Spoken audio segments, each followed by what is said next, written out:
Hello, divers. I'm Tom Feeney, podcaster and purveyor of pop culture propaganda, searching beneath the surface of what seems to be the ordinary, the mundane, the pedestrian. In other words, mysteries of the deep. This time, we dive into movie mysteries that are, thankfully, not mysteries any longer. It's no secret that many films have virtually disappeared over the past century and a quarter. Some have faded totally into oblivion, gone and forgotten. Others have been doggedly sought out by film historians and internet sleuths.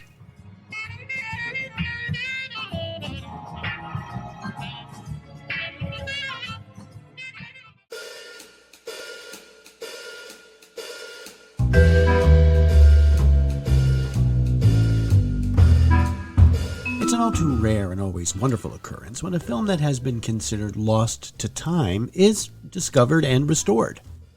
This episode, we will look at some of those amazing discoveries. What was found, how, where, and who made the discovery. So, put on your favorite beat-up old fedora and grab your leather whip, weirdo. We are going full Indiana Jones on this one.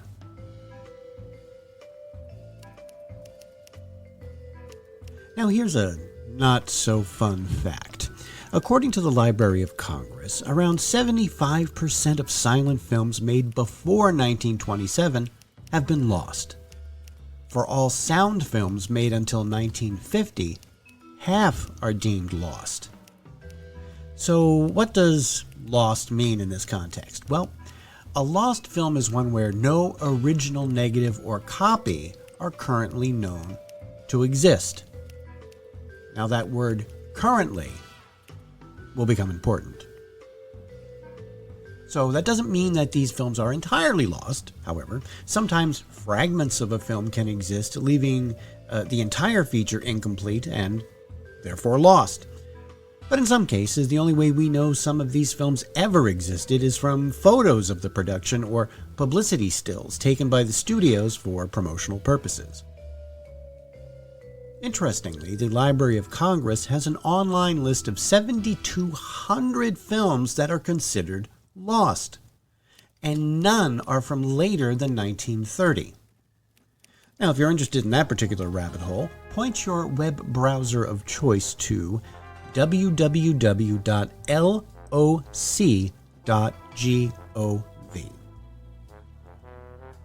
Sadly, most of these films will never be seen again. And that's a shame when you consider the many people who lent their talents and hard work to make these films. However, all is not lost. There is hope. Over the decades, there have been some amazing discoveries of films that were once thought gone forever. But first things first, why are so many of these cinematic treasures considered lost? Well, there are several reasons. All films before around 1950 were shot on what is called nitrate film. Made from cellulose nitrate, it was an excellent type of film stock for movies. It was transparent, flexible, and produced clear images. One problem though, or rather, two problems. One, the film stock was highly flammable. It contains oxygen, so it can burn even if sealed in a container or submerged in water. This meant that even projecting a movie in a theater was a risk. The heat from the projector's light bulb often ignited the film. Such a nitrate fire was so difficult to snuff out, there were several projection room deaths related to the highly combustible material. The worst took place at the Paris Bazaar in 1897, where a nitrate fire in a theater projector room ultimately cost the lives of 126 people. Even worse, as the nitrate film itself ages, it becomes even more unstable and can spontaneously combust at temperatures as low as 120 degrees Fahrenheit. By weight, a pound of burning nitrate film can reach temperatures of over 8,000 degrees. And if that weren't bad enough, the burning film also produces toxic gases. Nitrate film was considered so dangerous that in the 1940s the British Navy produced a film that taught UK swabbies how to handle it safely. Most cinema fires are caused by carelessness, such as lack of attention in the projection room. For no matter how safe the modern projector may normally be, there is always the possibility of some minor defect causing a fire, which by the operator's absence or inattention becomes uncontrollable. Always remember, everyone who handles 35mm film should know that it can be very dangerous, and it should be treated accordingly. Why is film so dangerous? The answer is because 35mm cinematograph film has only a thin coating of photographic emulsion on a ribbon of cellulose nitrate, or celluloid as it's generally termed. It is highly inflammable because of this celluloid. There is a saying, as much chance as a celluloid cat in Hades. So it's not hard to see why many films produced during the motion picture industry's first half-century have gone up in smoke. Ironically, the worst offenders when it comes to films meeting a fiery end are not movie theaters, but rather the movie studios themselves. There have been a number of incredibly destructive blazes that originated within the very studio vaults that were meant to safely store their own treasures. Back in 1937, in the town of Little Ferry, New Jersey, one such fire took place. In the sweltering July heat, nitric oxide and nitrogen dioxide produced by decaying film, combined with high temperatures and poor ventilation, resulted in spontaneous combustion. The film vault, owned by Fox Studios, resulted in one death and the destruction of thousands of silent films contained within. That fire led to new efforts in advancing film preservation and film storage so that a tragedy like that wouldn't happen again. But of course, it did. By the 1960s, nitrate film was no longer being used due to its volatility. New formulations and advances in technology made film stock safer to handle and store. However, there were still untold prints of old movies shot using nitrate film still being kept in studio vaults. On the night of August 10th, 1965, shortly before 10 o'clock p.m., an electrical short ignited nitrate film stored in Vault Number 7, located on the MGM studio backlot in Culver City, California. It triggered a major explosion and fire that caused the ceiling of the vault to collapse. The initial explosion and the resulting fire destroyed the entire contents of the vault. Now, the vaults at MGM were spaced apart from one another to prevent fire from spreading between them, and considered good storage at the time because, quote, they couldn't be stolen, end quote. Critically, the vaults were not equipped with sprinkler systems, and each had only a small fan in the roof for ventilation. It's a lesson that should have been learned from decades prior. As for what was lost, it's not exactly known. MGM apparently never kept good inventory records, but there were some notable losses among their silent film and early Technicolor film collections. It could have been much worse, but Roger Mayer, one of the M's in MGM, had begun a program of transferring old nitrate films to newer, safer film stock. That meant 65% of MGM's silent films managed to survive. The accidental destruction of historically important nitrate films wasn't limited to the movie studios. In 1978, a fire broke out in a film vault located in Suitland, Maryland, just outside Washington, D.C. What's in Suitland, Maryland? Well, the collection of Universal Pictures newsreels kept by the U.S. National Archives. Once again, neglect and poor planning led to the fire. The vaults were built as temporary storage in 1947. 30 years later, the temporary vaults were in no condition to withstand a sustained fire. Over 12 million feet of film that was donated to the archives by Universal was ultimately lost. That included historically significant newsreel footage that can never be recovered. Those are just a few examples of disasters that have diminished our rich history of film. But now, some good news. Sometimes what is lost can be found again. I'm still hoping my nice Doctor Who socks will turn up somewhere. For over 50 years, one of the greatest silent films ever produced was considered lost forever. Even before the film vanished, it had been subjected to cuts by both church and government censors before it could be released in 1928. The film was Carl Theodor Dreyer's The Passion of Joan of Arc. When his original negative was destroyed in a studio fire, the director had to patch together a new version using alternate takes. And over the years that followed, even that version was subjected to multiple alterations. It seemed as if the world would never get a complete view of Dreyer's original masterpiece.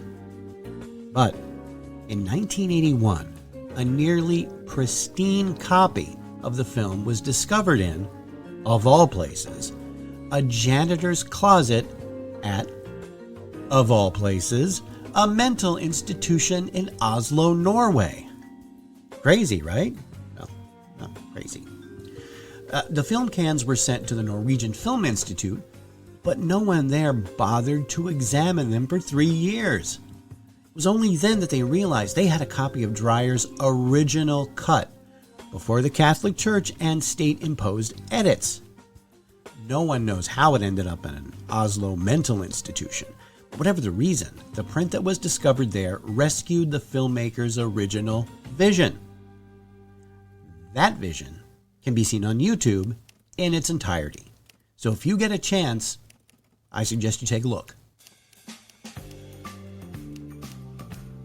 In 1922, as part of a series called Laugh-O-Grams, a short film was produced based on the fable Little Red Riding Hood. It was the first cartoon by a young Kansas City animator named Walter Elias Disney. The 6-minute film didn't really make any waves when it was released. In fact, the studio went bankrupt the following year. By the time Walt Disney became a household name, the film had vanished. It appeared on the American Film Institute's 1980 list of 10 most wanted films for archival preservation. And that was that. A piece of animation history gone. But later that decade, a British film historian and collector named David Wyatt found Little Red Riding Hood, as well as a later Laugh-O-Gram adaptation of Cinderella, at a sale of 16mm films at a London library. He bought the film for £2, about $3, but didn't fully realize what he had until the writer preparing a book on Disney's silent films contacted him. Over the following years, all 7 of the original shorts have been reassembled from various archives and collections, filling in this vital piece of animation history. Disney's Little Red Riding Hood can also be seen on YouTube. Our next example is one of my personal favorites. Any living, breathing human being who claims to be a fan of classic horror films has certainly seen the movie that started the whole Universal Monsters series. He's the bourgeois bloodsucker who bites, Dracula.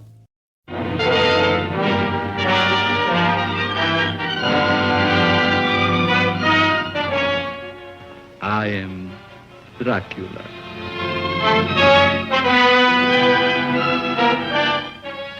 Dracula.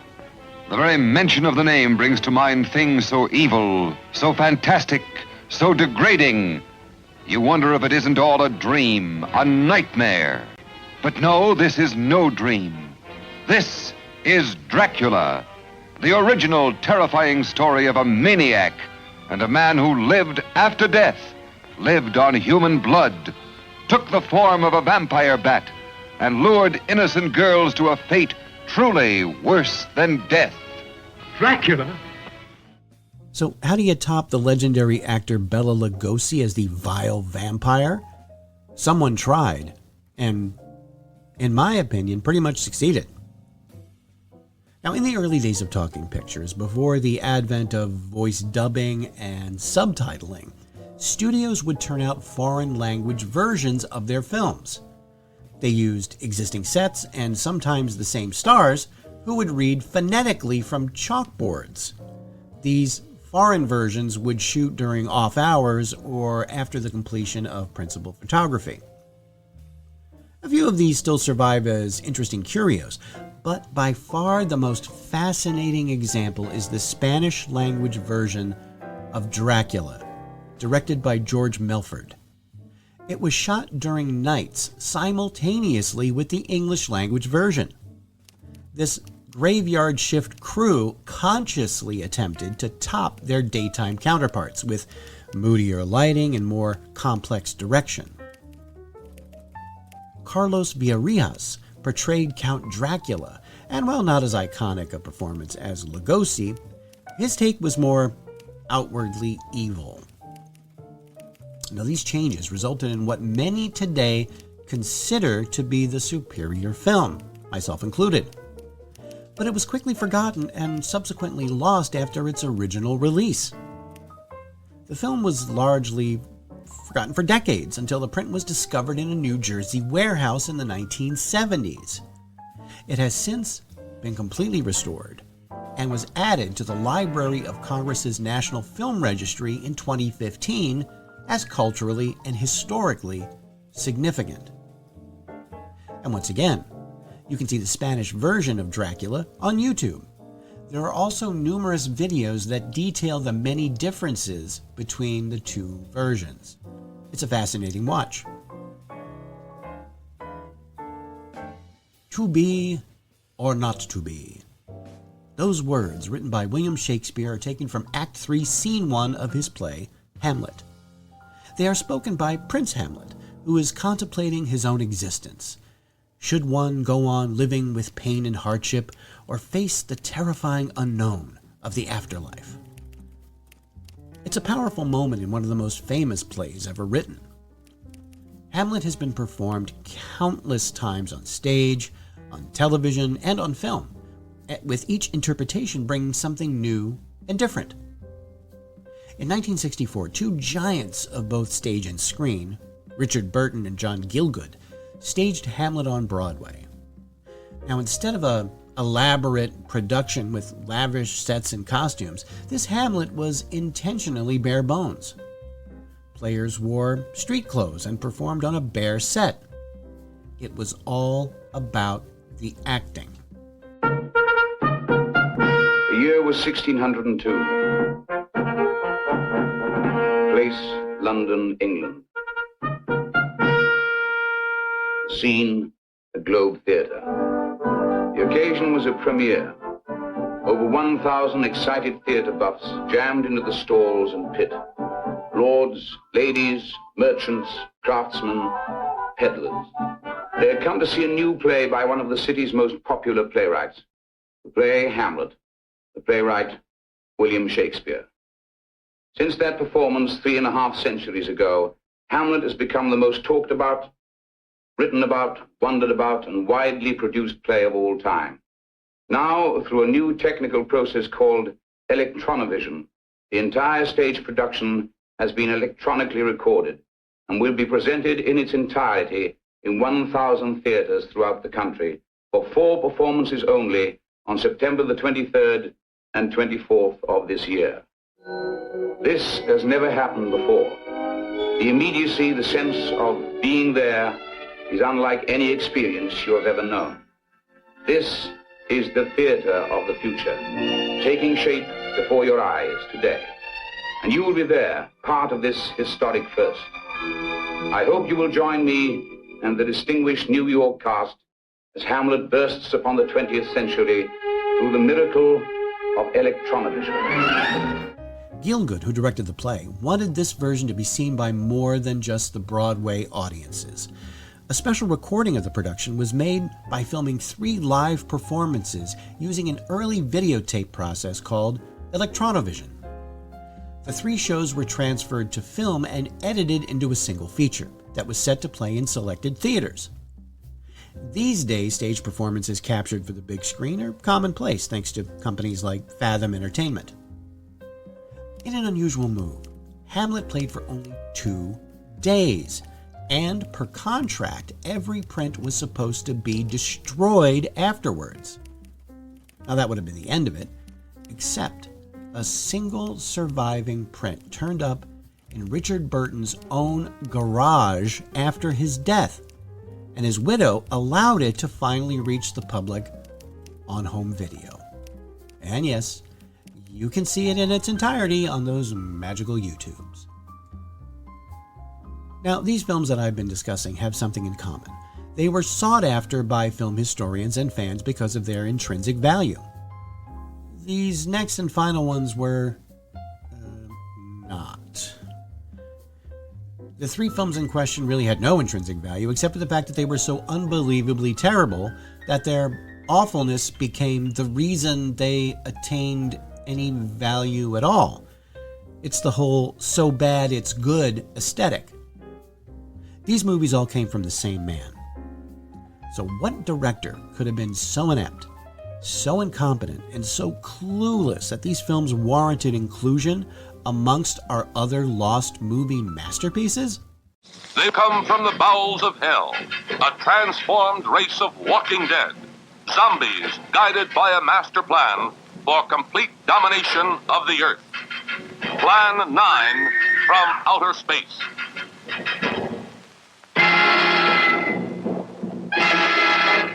Starring the most nightmarish cast ever, Bela Lugosi, the seductive Vampira, and Tor Johnson as the Walking Dead.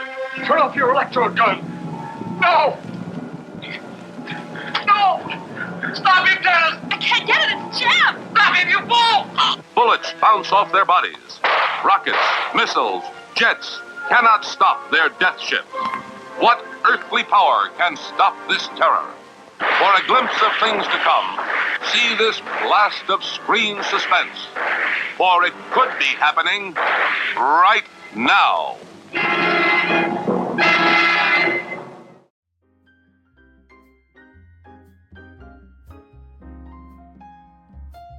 The man behind the plan. 9. Edward D. Wood, Jr. Considered one of the worst directors of all time and immortalized in the Tim Burton film bearing his name, Ed Wood was a legend for all the wrong reasons. Ed loved movies and wanted nothing more than to make them. Unfortunately, his ambitions lacked 2 main ingredients: talent and money. Still, he persevered. Ed did direct a number of features, including trans drama Glen or Glenda, the hilariously bad Bride of the Monster, and the aforementioned Plan 9 from Outer Space. Ed Wood died in poverty in 1978. He died due to complications from alcohol abuse. His death wasn't even a footnote in Hollywood history.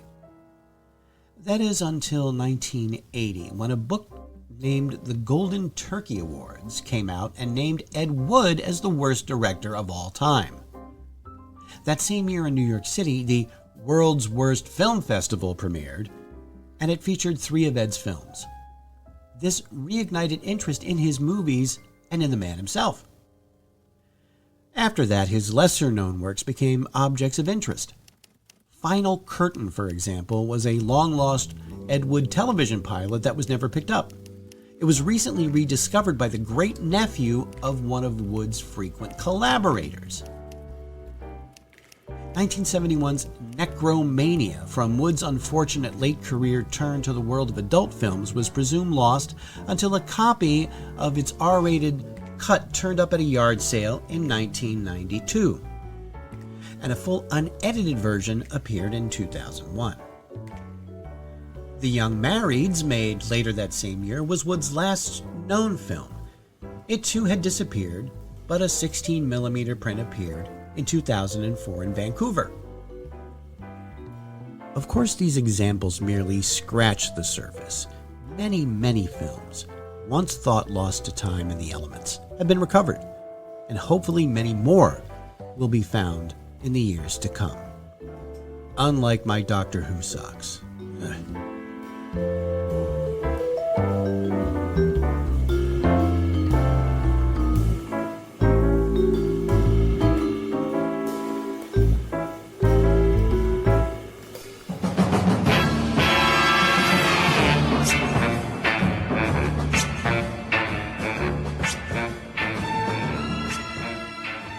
Thanks for listening. If this is the first time you've heard this podcast, check out our past episodes, available on almost all podcast providers, and subscribe so you don't miss a single one. If you like what you hear, write a review. We'd love to know what you think. You can drop us a line at thedeepdivepodcast@gmail.com. All clips used in this podcast are meant for educational purposes only and not to infringe on existing copyrights. Mysteries of the Deep is part of the Deep Dive Podcast family and a production of Automaton Studios.